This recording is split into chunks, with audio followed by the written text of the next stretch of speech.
IVM. Hello and welcome to the Ganatantra podcast. I am Sarayu and And I'm Alok Prasanna Kumar. And in this week's episode, which happens to be our 1-year anniversary episode. Congratulations. Thank you, and same to you. It's been great partnering with you on this podcast. Same here. We are going to talk about police reforms. There's no connection, we must warn you, between the anniversary episode and the selection of topic. Just happens to be, yes. We think it's important to discuss police reform in the context of all of the conversations that have been happening. I think just to sort of set the tone for this episode, and this is something we hope to keep coming back to over the course of this podcast in season 3, maybe even in later seasons, the idea of and the question of the police as an institution. Part of why we want to discuss it right now in this series around institutions is in the context of current events. It's somehow linked. We can't delink it. There are the protests in the context of Uttar Pradesh, where the police role is not really clear, but yet clear in terms of what has happened at AMU and all of Uttar Pradesh. Yeah. There's also a not so recent event, I think it happened late 2019, in the context of Andhra Pradesh, where 4 accused rapists were allegedly killed. Yeah. Because of in a sense, these were the 4 men who were accused of having committed sexual assault and murdered a lady late at night, and the police seem to have basically alleged that they killed them in an encounter death, but pretty much everyone seems to think that they were just killed in cold blood, to assuage public opinion. Yes, and so there was quite a lot of conversation around that. There was both cheering and criticism of the whole event and how it unraveled. That, and I think the other, which has been a more ongoing and a subtler conversation, is what has been talked about in the context of police surveillance and facial recognition, which speaks to both the incidents in Uttar Pradesh, in fact protests all over the country in the context of the CAA. Have had police go around taking pictures of protesters, building databases of citizens and allegedly, I guess, bad people. And this is something that also speaks to the way the police operate, the framework within the legal framework and the legal political framework within which they operate, and how to think about police reform. Yeah. So this is something over the next 30 odd minutes we hope to unravel. Scratch the surface, I guess. We'd only sort of scratch the surface for the simple reason that it's a conversation that I think this country has been having for the last 70 years. Yep. It's now officially 70 years since we're a republic, because by the time this episode would have gone out, we would have celebrated the 70th Republic Day. So happy 70th Republic Day. Happy 70th Republic Day to everyone. But this is also something that it's a puzzle and a paradox in one sense, that in as much as we gave ourselves a very liberal constitution with provisions relating to fundamental rights, with provisions that sort of talk about how India will be a very different country from how it was governed, yet the fundamental underlying architecture on the basis of which India would be governed remained the same. The judiciary, save for the fact that the lower judiciary was separated from the executive government, remained more or less the same. The police barely changed. And I'm saying, I mean, not just in terms of like how the Supreme Court is funded and so on and so forth, but also the personnel who went on to become Supreme Court judges were drawn from the people who had been appointed by the colonial government to serve as High Court judges. Likewise the police, likewise the IAS. In fact, there is a speech by Sardar Patel, and this was an issue raised in the Constituent Assembly, by the way. There was people who said, why should we continue with this horrible IAS which has always oppressed us, which has always served the needs of its master, whoever it is. But Sardar Patel seems to have had a much more pragmatic, you could say, approach to it, to say that, look, it's very wonderful to have an Indian Union, but we're not going to be able to keep this country together if we don't have the kind of architecture that the IAS provides. You can give yourselves whatever constitution you want, but if you don't have the bones to keep it together, it will fall apart. And he makes a very strong defense of the IAS in the Constituent Assembly debates, which is people still don't associate the ICS with certain things, and they were able to do it. But the time, I suppose, has come to ask some more deeper and fundamental questions about these institutions. We have done an episode on the judiciary, and some of the judiciary's problems, you could say, are more recent relatively. That you had an appointment process that the judiciary had created for itself, which has led to a certain kind of pathologies. But with the police, you'd be hard pressed to say that the police of today, it would be unrecognizable to a British colonial bureaucrat of the 1920s or the 30s. For one, the Indian police would be wearing the same colors, khaki. They would be wielding more or less the same weapons, your 303s and your lathis, and I mean everybody's favorite, the lathis. But more importantly, their methods, their approach, their training would all be geared towards protecting the government rather than upholding law and order to the benefit of society and citizens. And what would possibly puzzle someone from 1930s would be, you've given yourselves this nice, great constitution, which was unimaginable. Everything else seems to have changed. Why is the police what it is? And this is where I think we sort of need to, and we have spoken about this in other podcasts and other episodes, the police has remained a colonial relic in that sense. Not because, despite the best efforts of large numbers of people who try and reform it, but because there is little or no serious attempt at reforming the police. We've had specific measures, I think, that were undertaken. We've had the Supreme Court pass directions in the Prakash Singh case, but most of those have been such piecemeal and small efforts that they've made no real impact. Yeah. And I suppose just this episode, I think we will be consumed. We just have to list out the problems with the police in the terms of the way they're structured, the way they function, the way they recruit, the way they're trained, and the kind of incentives that they respond to. Yeah. I think you're absolutely right in that reform has largely tackled questions piecemeal, and the ideas of systemic police reform and then are not necessarily the way in which reform is even imagined. Yeah. And I think to your point of why the police is the way it is, also has to do with the overlaying of Indian social structures on this colonial institution. Yeah. So for an institution that imagines itself as a dominant force or a hegemon or a powerful force over its citizenry, you overlay that with caste structures, and that also is problematic in how it operates and unfolds in India. I mean, just to give you an example, many years ago I'd gone for my passport verification to the police station, and I was then a second year or third year law student and still a little bit terrified, not yet not hardened by the travails of law school, I suppose. And some document was verified by a senior police officer who, thanks to privilege, was was the parent of a classmate. And as soon as the policeman encountered the page where this gentleman had signed, immediately the feet which were on the table came down. He started addressing me as madam, and while I was just barely an adult. He addressed my even younger brother as sir. And then Coke was not Coke, but Coca-Cola.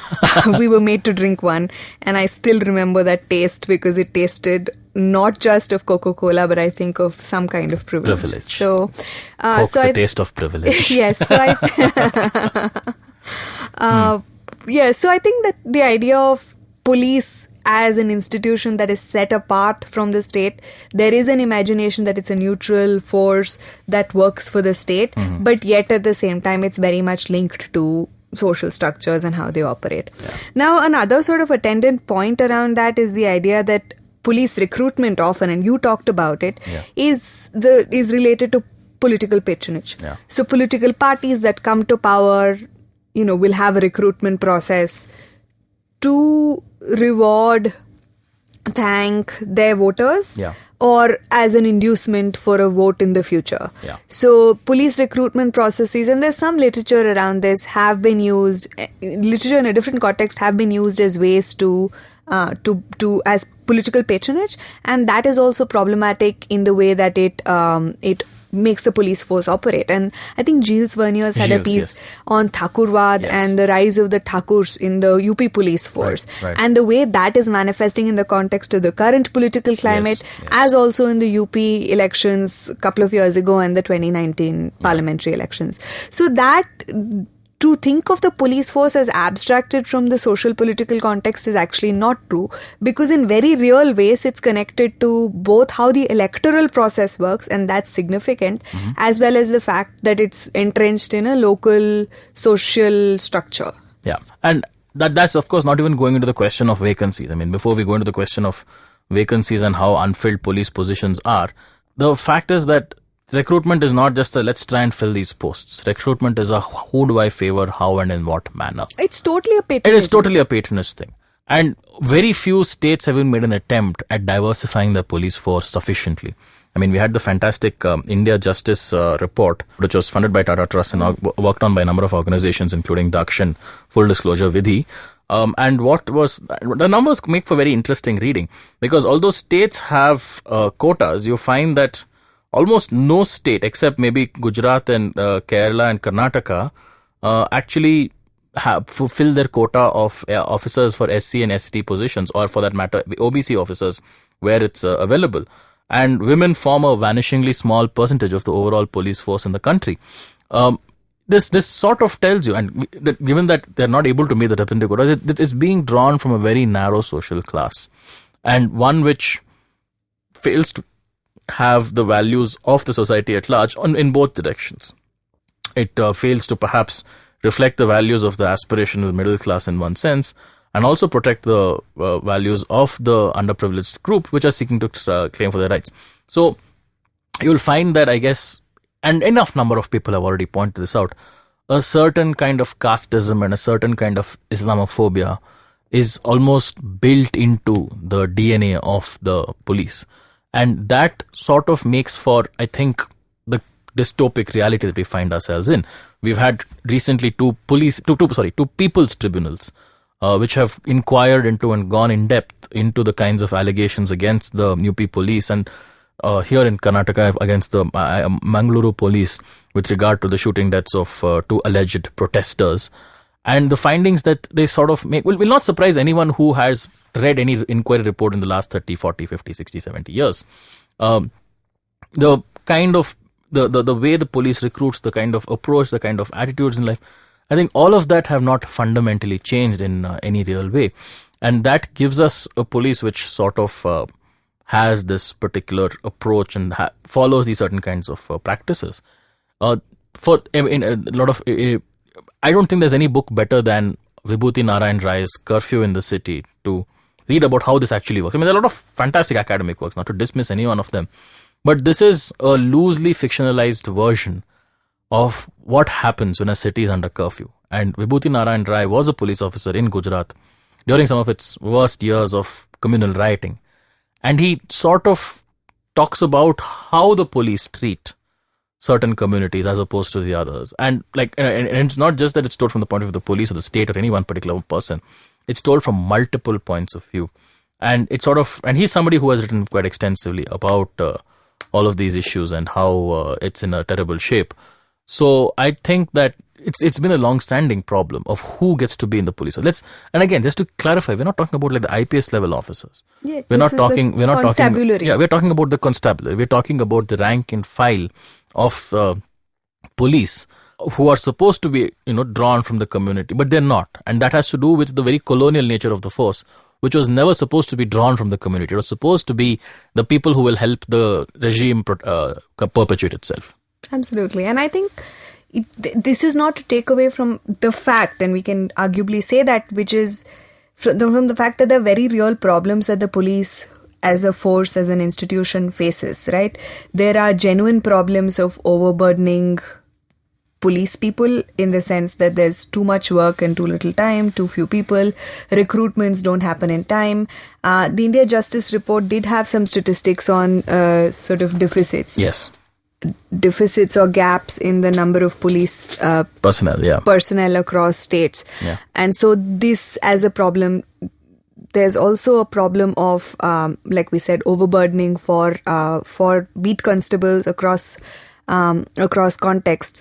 Now, to think about reform as like a sort of metric-based approach to reform is also one of the problems that has plagued the attempt at police reform. which is that you focused on, let's say, reducing the number of working hours by reallocating the beat system.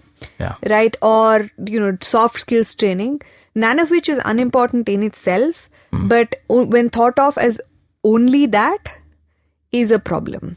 So to say that the root of the problem in the way the police interact with women is not to say let's do soft skills training, and is not going to be addressed by soft skills training because it's rooted in the patriarchy, it's rooted in a certain misogyny, it's rooted in, the hatred of women, which necessarily cannot be addressed by, like soft skills training. And all the efforts at reform so far have not really taken into account this fundamental feature of the police in terms of what, like the underlying ways in which they function and the way in which they work. And too much has been focused at the top echelons of the organization. Even the Supreme Court's directions in the Prakash Singh case, they go nowhere.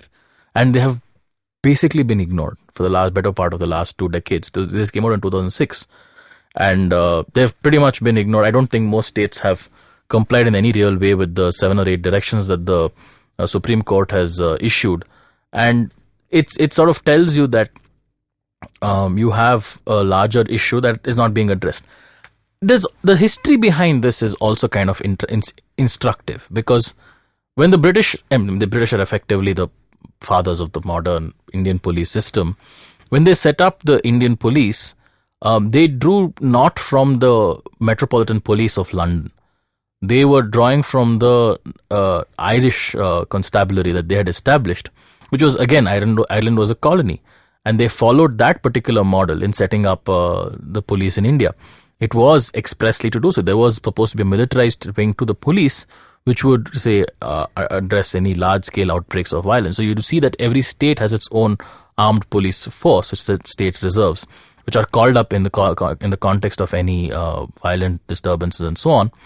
But we have discussed this issue in the past also. There is a central armed police force.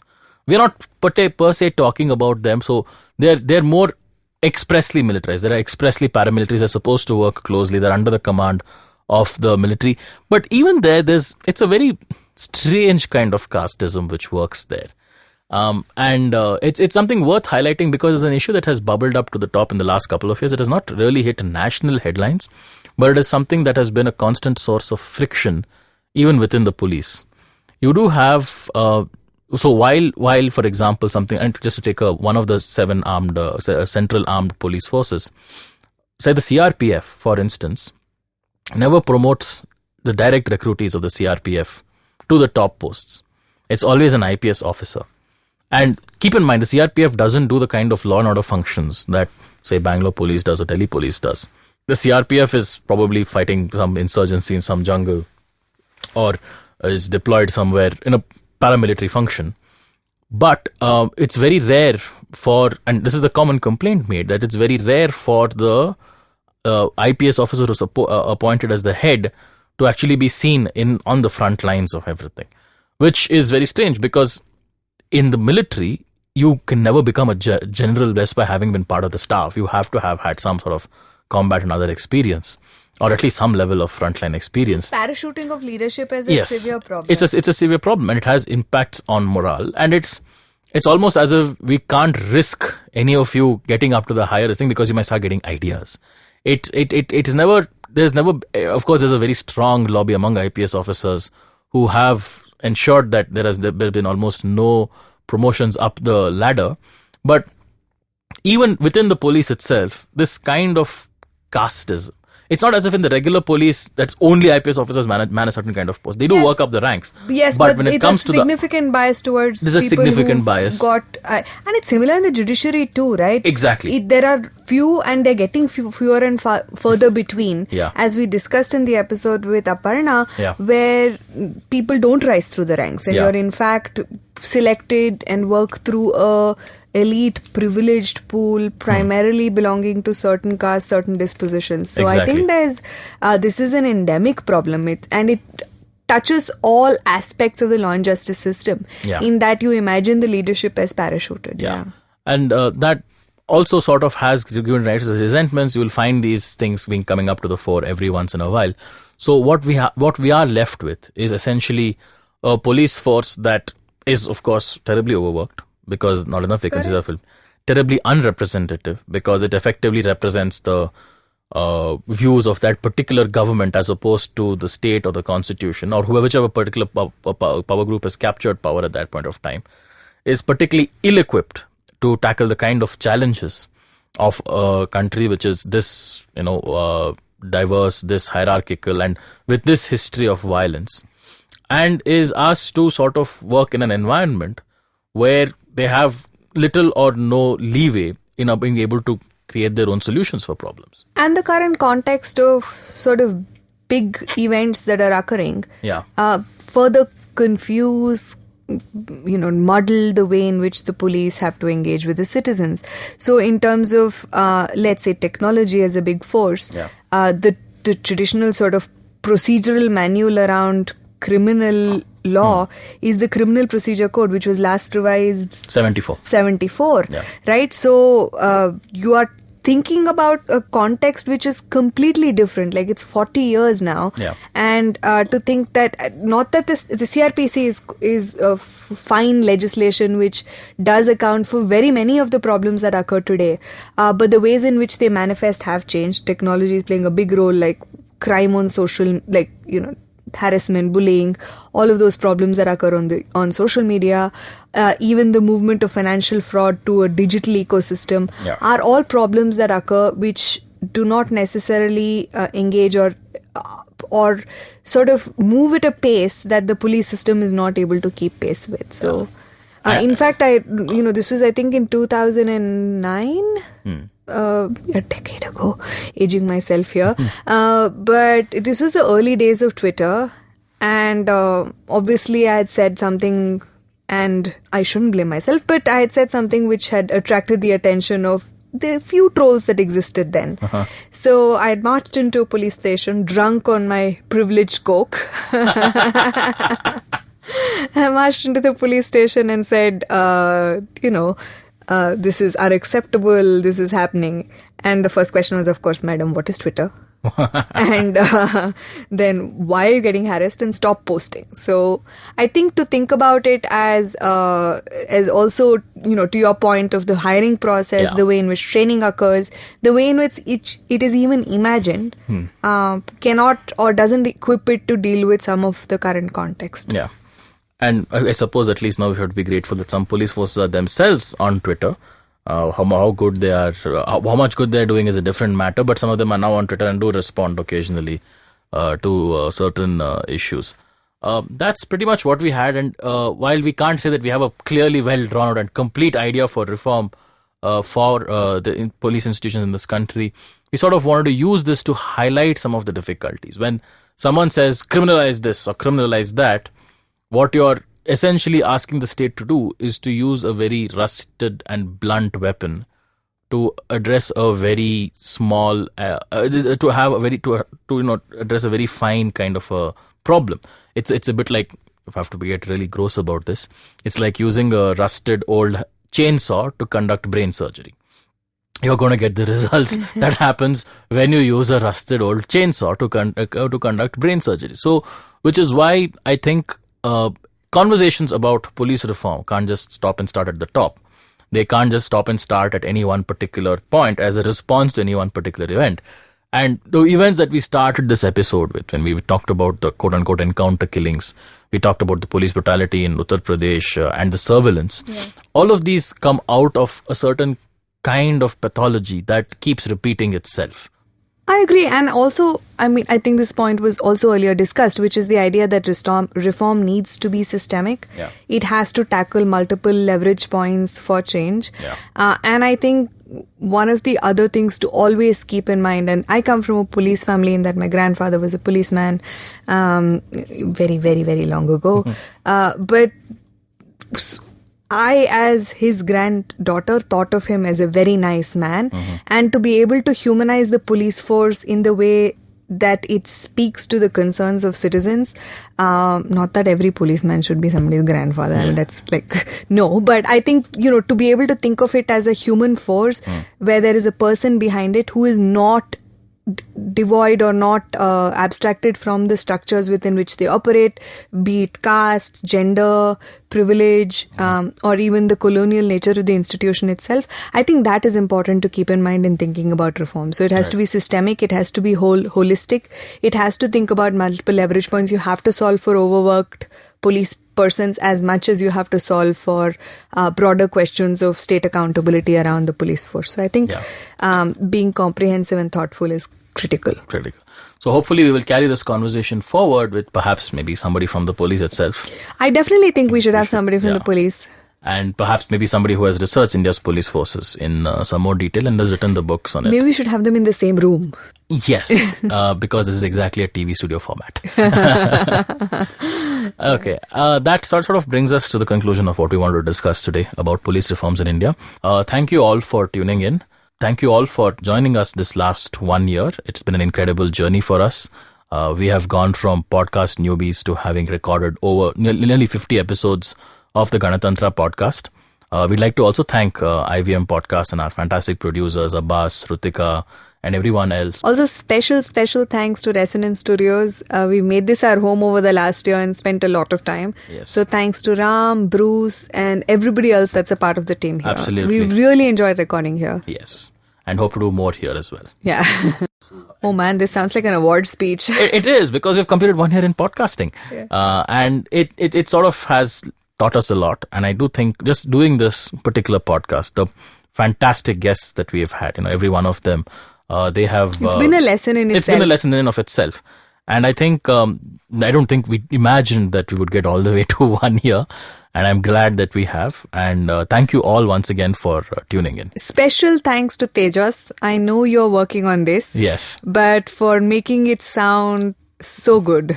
Absolutely. And you're all invited to please do send us your feedback. Do tell us what you think about our podcast. We're available on Twitter as Ganatantra P, and we also have a Facebook page called Ganatantra Podcast. And I think we're Ganatantra Podcast at Gmail. At Gmail. If you want to send us an email. If you want to send us an email. We'd love to hear from you. What do you think has worked for us in the last 1 year? What do you think hasn't? What do you think we should do more of? And possibly what do you think less of? And hopefully the less of is not more episodes of the podcast. Well. Anyway, thank you all once again for tuning into this special episode. We'll be back with more next week. Thank you very much.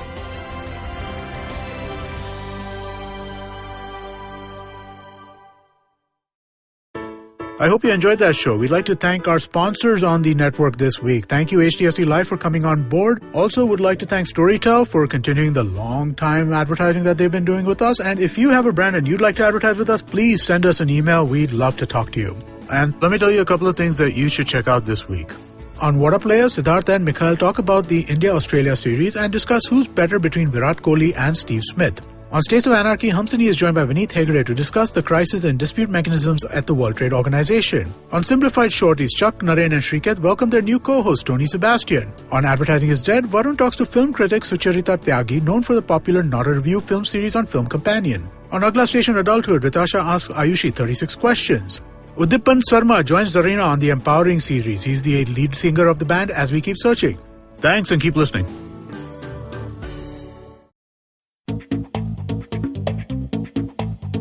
Advertising is dead. Yep, you heard me right. Advertising is dead. We're all in the content business now. Let's not call it news, TV, radio, etc., etc. It's all content, and we're in the middle of this weirdly exciting phase where all the borders and lines that have been drawn over decades has been swept away by this lovely thing called the internet. We're a show where we don't dwell on just the stuff that is now, but rather the wider stuff about advertising, media, content, and the whole goddamn circus surrounding it. Tune in every Tuesday for our weekly unboxing of the mystery box we used to call advertising.